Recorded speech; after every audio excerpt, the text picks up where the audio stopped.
Poeti Matjan Basir Bushkashi ka sjellë për lexuesin vëllimin e tij më të ri poetik Zërat e ndjenjave, librin e 20 në serinë e botimeve që ai publikon tradicionalisht çdo vit në prag të ditëlindjes së tij.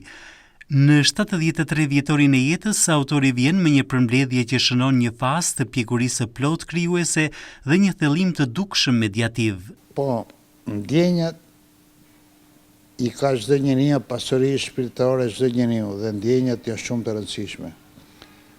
Edhe unë jam përpjekur në këtë libër them diçka të re sipas meje, jo vetëm thjesht për mua, po për ndjenjat e çdo njeriu në këtë botë, sepse ndjenjat janë të dhëmshme, janë të këndshme, edhe në fundit njeriu jeton brenda ndjenjave të veta, secili ka ndjenjat e veta, o një botë shpirtërore. Edhe unë përpjekur, ta them saktë, që të kap nga këto detaje jetësore të njeriut.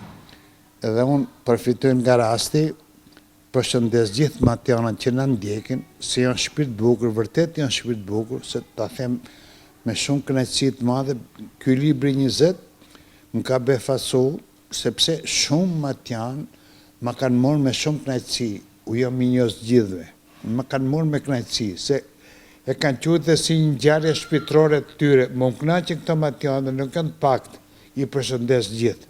Në këtë libër, Bushkashi shfaq një ton më të qetë, më filozofik. Koha nuk trajtohet si kalimi thjesht kronologjik, por si hapësirë kujtimesh dhe rikthimesh. Poezitë ndërtohen mbi metaforë të natyrës, drita, mali, lumi dhe stinët, të cilat nuk shërbejnë si dekor, por si bashkëbiseduese të subjektit lirik. Jeta ka filozofinë e vetë. Me thënë drejtën, unë flasë për jetën time se komedian bëjmë dhe pak humor e një pak më mirë se kushdo. Se ne tani jetojnë në matë të bëjmë dhe qik humor për ato që në ndjekin që çdo njeri ka filozofinë e vetë jetës, do të ndërtoj bukur. Njeri mrekullueshëm është ai, nuk flasim për shkollimin, ka rëndësinë e vetë shkolla, nuk diskutohet, për që përpiqet të ndërtojë një jetë bukur, toni që më i fort. Që nga i karrocieri që është njëri i bukur, se punon për familjen me ushqy me karrocën, edhe që nga i dietari tjetër dhe kur njëri më pëlqen këto njerëz që përpiqen të ndërtojnë jetën bukur, t'i gëzohen tjetrit, t'i gëzohen çdo suksesi tjetrit dhe mos kenë zili për ato që s'kan vetë mundësi ta kenë, po ta do më fort njëri tjetër. Se jemi madhështor shpëtrish për njëri tjetër. Kjo është. Gjuha poetike mbetet e pastër dhe drejt për drejt, ndërsa figura e zërit shndërrohet në simbol qendror, ndjenjat flasin, kujtesat rreth, malli përshpërit. Kjo e bën vëllimin të krijojë një dimension emocional të fortë dhe një lidhje të natyrshme me lexuesin. Me thënë të drejtën, ky është libri 20. Unë kam shkruar në jetën time, ma ka dëshpirë të shkruaj. Dhembja, dashuritë, jeta ku jetojmë.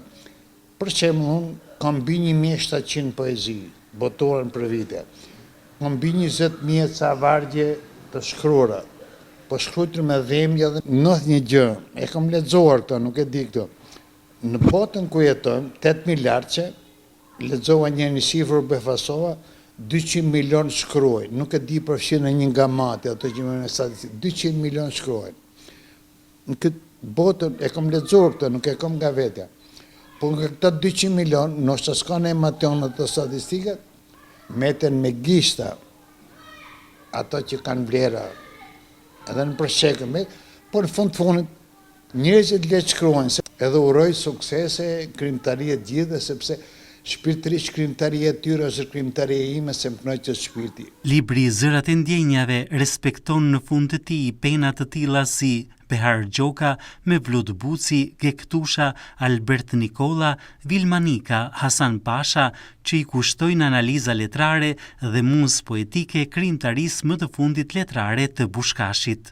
Do të falenderoj redaktorin Kujtim Stana, poet, recenzentin Gektusha, Artan Kurtin, që e kam shumë redaktor personal dhe kënaqësi që ka mati, që më ndryhin sa herë në vargje në gjëra dhe me atartin që ka bërë kopertinë në librit dhe njëkohësisht pa harruar edhe inxhinierin shumë shpirtëror, Akim Hysa, që më ka ndihmuar në botimin e librit. Faleminderit. Poezitë e këtij libri në një kuptim janë edhe tregues të shtektimit real dhe imagjinar, një ndjesi e prekshme në materien poetike të Bushkashit, ndaj ftoj lexuesit ta shfletojnë atë për të përjetuar zëret e tyre të ndjenjave.